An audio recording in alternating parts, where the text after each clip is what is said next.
The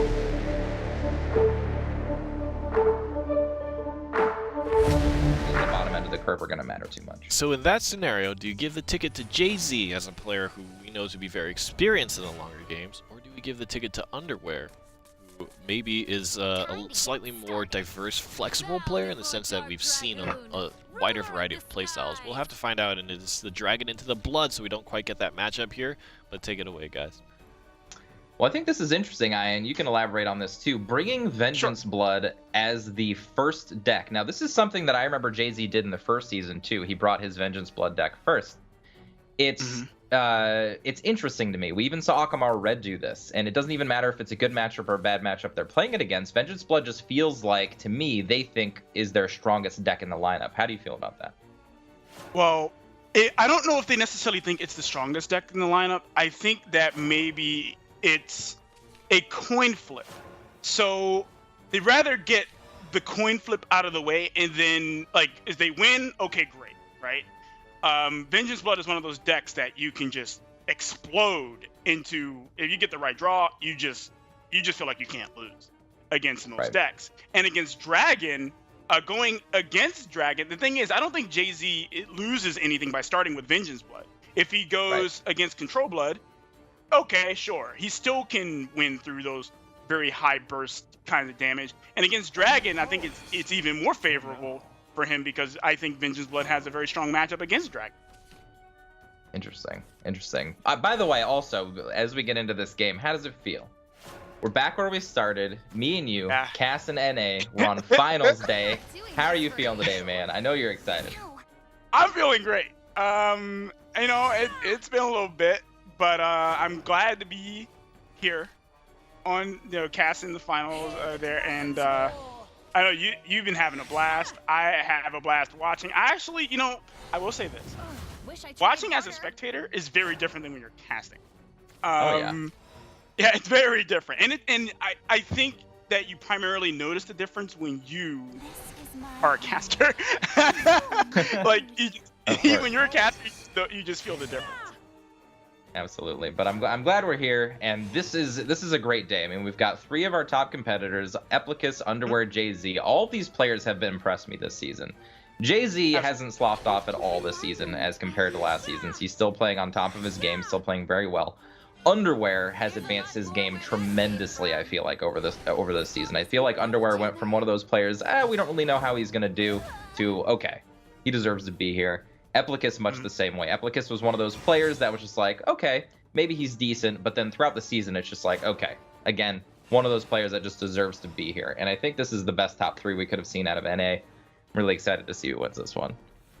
Now, Eplicus is one of those guys that just kind of, for most people, just came out of nowhere, right? Right. Just like, hey, I play Shadowverse. I happen to be decent at it. Oh, I'm in the final. That's kind of what it was like for Eplicus, and that's no disrespect to him. I'm saying that in a joking manner, but I think that that's actually a credit to him. The fact that he was able to come out of nowhere and just show off his skills. Underwear is a guy we saw last season. He didn't do so hot, but this season obviously stepped up. He's in the winners finals. I mean, can you say like improvement? Because that looks like improvement to me. And then you got Jay-Z. There's not really much we can say about Jay-Z. The guy always does well. He doesn't slack off. He's here because he should be. And it goes a long way for me to say, because I'm very much about like archetypes and like deck matchups and things like that, statistics on who's going to win, things like that. Jay-Z is the only player out of both regions that fights against my headspace in that territory. I kind of made mention of it before the match, where it's just like, I don't think he's going to win his matchups, but I still think he's going to win, right? It doesn't make any sense in my head. It's a paradox, but he's the one player that can do that, and it's just because he's so solid. He's never shown any signs of slipping. We haven't seen him make any big misplays like we saw in Season 1. Just picture-perfect play.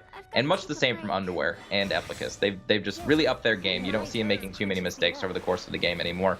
So it's really just, were their deck choices right? Did they pick the right decks to play against the right decks? And so forth. Now, one of the things I think that Jay-Z really excels at is he's very good at picking people apart. Okay?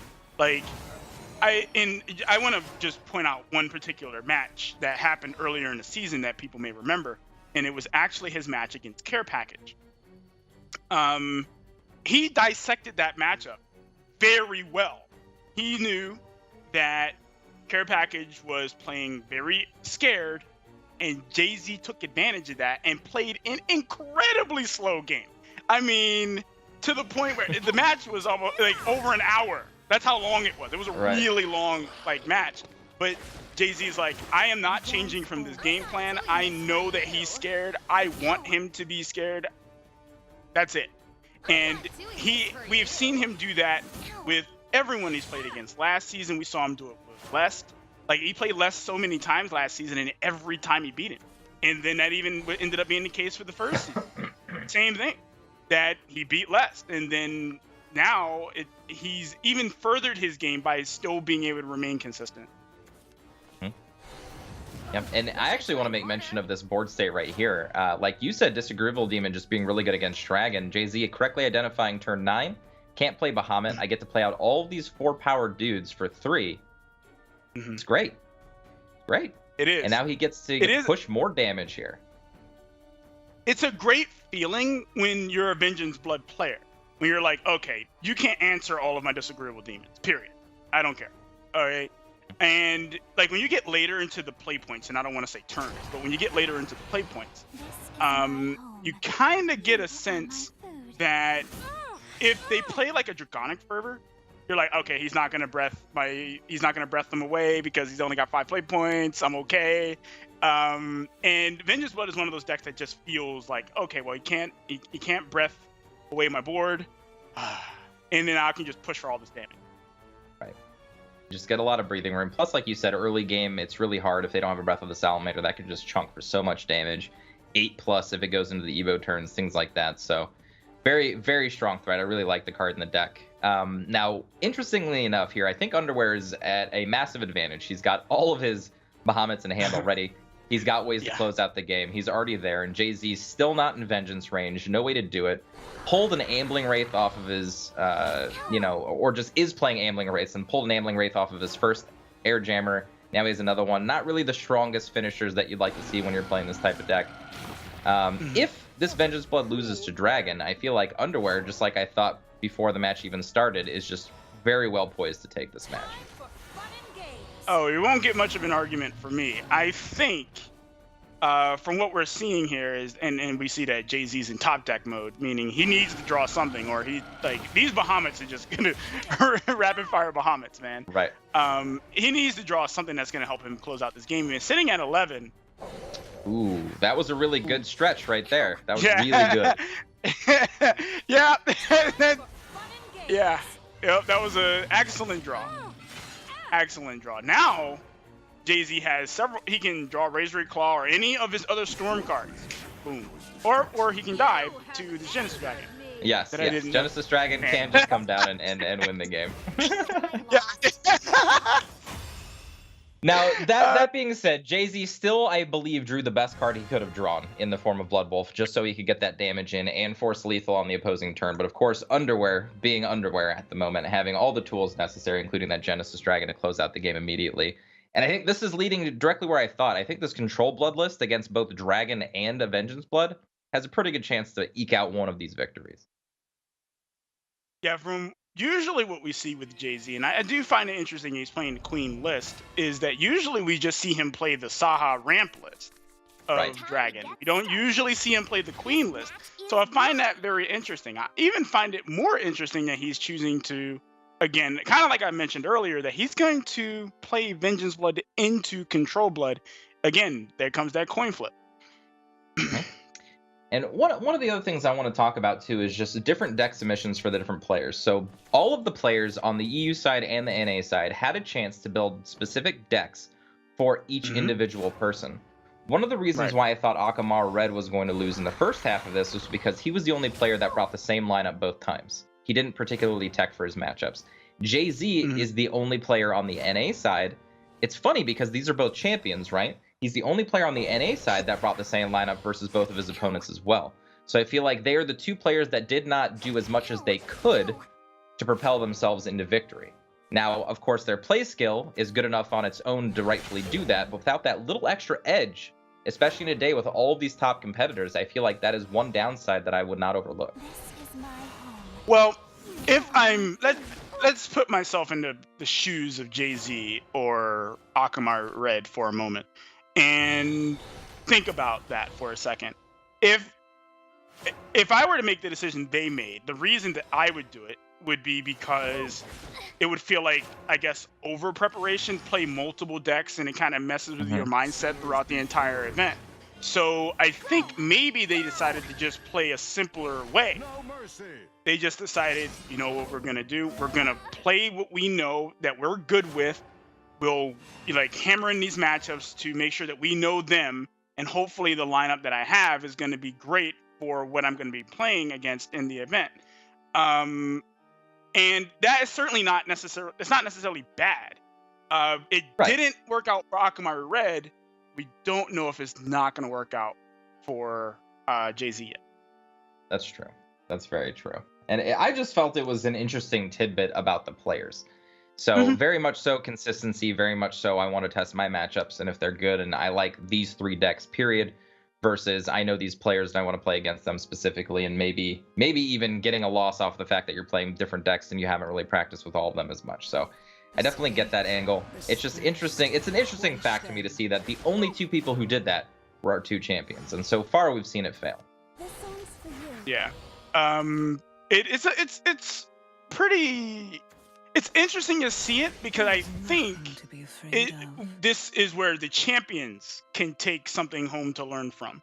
Like, just because they've won, or Jay-Z's won twice, or Akamai Red won last season, doesn't mean that these guys aren't still learning. That they can't take something away from this and come away with an even stronger game plan next season. Absolutely. Let's hop into this game a little bit. So Jay-Z opted not to evolve the Sabrewer to actually take out this Righteous Devil. Now this Righteous Devil, as long as it's in play, finally got cleared up, healed Underwear all the way back to full. He still has access to Vengeance next turn if he wants to play another Righteous Devil or just save it for later. I think Underwear is in a great position this game. That Righteous Devil surviving for 2 turns is never what you want to see when you're playing an aggressive deck. No, it's not. But I think that Jay-Z is recognized, and I think this is why he didn't do it. I think he's recognized that he's under the gun this entire match. Okay? Like, everything, like, he has very low amount of options at the moment to be able to fight against Underwear. And he's, I think, kind of playing an anticipatory type of game. He doesn't want to use his Evos unless he's pushing damage, maybe. Which I can understand. But Vengeance Blood versus Control Blood, it can be rough. That's right, and I really like this Righteous Devil play. So this play might not make sense to a lot of people, but I think this play is very specifically to bait out an Emeralda so that there are less Emeraldas around for things like Massive Black Death, which can really push Underwear into the late game to where you can get to those Bahamut's and just straight up win the game afterwards. So I really like that play. Yeah, I don't think that Jay-Z would have fallen for that. Right, and he didn't. He did not fall for it. Yeah, I don't think he would have fallen for that. But I think at this point, given what we see in Underwear's hand, he is in very firm control of this game. Oh, yeah. He's still at 20, which is perfect. When you're playing against Vengeance Blood, because Vengeance Blood is one of those burst-type decks, right? It can only deal so much damage given its play points. And you can easily total that up just by the maximum cards in their hand. Like, for instance, double Dark General this turn, or Dark General plus, 2 Razory Claws. Might be the most damage you can deal. If you're at 20 going into turn 8, you're feeling super good right now. You're like, okay, I just have to keep cleaning their board off and they can never really burst me from 20 to 0. And I have more options than they do. I'm pretty sure Underwear is just at a place where he can run away with this game. Yeah, if I were him, I'd be pretty comfortable. Kick my legs up. But not him. Not him. That man's face has not changed since the start of this match. I'm still wondering if this is actually a live footage of Underwear or if this is a picture. Okay, never mind. We got a little nod of approval on a play there. Yeah. Okay. I was gonna say picture until he Friggin' robot, man. Just sitting there, cool, calm. I love it. I mean, like he's sweating a little bit though. He's scratching his head. He's like, I don't know what I'm gonna do. You know? And he's not in vengeance either. He has no way of putting himself in vengeance. Like Right. all of his options are just duds because he has no way of getting the vengeance. So here's a real question for you. Do you think Jay-Z, the smile on his face right now, is in the back of his mind, he's like, you know what? Why didn't I play Control Blood today? Why did I not do that? It's possible, man. You know what? Whenever and this does sometimes happen, even when you just play on the ladder, and I can speak for myself, like there are matchups you're like, you know, I should have just played Control Blood. Yep. And I think that the look on his face may have been that. Like it may have been. What am I doing with my life? Control Blood. And yeah, expending things like Razor Claw, not going to face, like every single one of these plays that Jay-Z has to make just has to make Underwear feel even more comfortable, even less burst from hand. The biggest threat he can really ever play is Emeralda, so I'm not going to play a Bahamut into it. I'm just going to play other threats and just try to win the game. He's already got a Temptress Vampire and an Emeralda to close out. Yeah, this is feeling real nice. I like the way he's playing so controlled right now, and I'm not saying that because he's playing Control Blood. He didn't. He could have did additional 2 damage. He chose not to. Say, here, sit at 13. Okay, just sit there. And I think that, wow, there you go. Yeah, I think Jay-Z just knew it was over. He did much like what we saw Akamaru Red did. Instead of conceding the game, allowing his opponent to finish. Very noble gesture. I respect it. I wouldn't worry about being noble. I'd be like, I want this over with, man. You just win. Underwear with the 2-0, and you know, you have to say it how it is. Brainy, who predicted that matchup so far? Huh. My memory is running a little short. I have no clue what you're talking about. There is no video evidence either. Delete the VOD! Delete the VOD!